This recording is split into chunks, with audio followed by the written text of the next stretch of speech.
So আমি কালকে ফেসবুকে একটা পোস্ট দেখছি যেখানে বলা হয়েছিল আমি নাকি একটা 2 কোটি টাকার গাড়ি কিনছি আর আমার বাবার নাকি 3 কোটি টাকা লোন। এখন আমি একটা জিনিস বলি, এখানে কিছু ভুল তথ্য আছে, মিস ইনফরমেশন আছে। প্রথম জিনিস, এই গাড়ির দাম 2 কোটি টাকার আশেপাশেও না। এটা একটু চেক করে দেখেন, এটা অনেকেই জানে।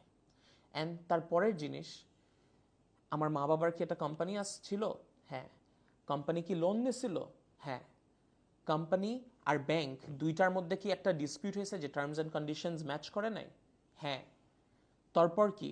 তারপর দুই পার্টি কোর্টে গেছে। বিকজ একটা জিনিস হচ্ছে, এই যে লোন যে নেওয়া হয়েছে, লোন তো ভাই চেহারা দেখে লোন দিয়ে দেয় না।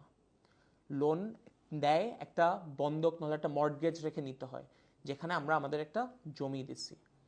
এখন জিনিসটা যেটা হয়েছে,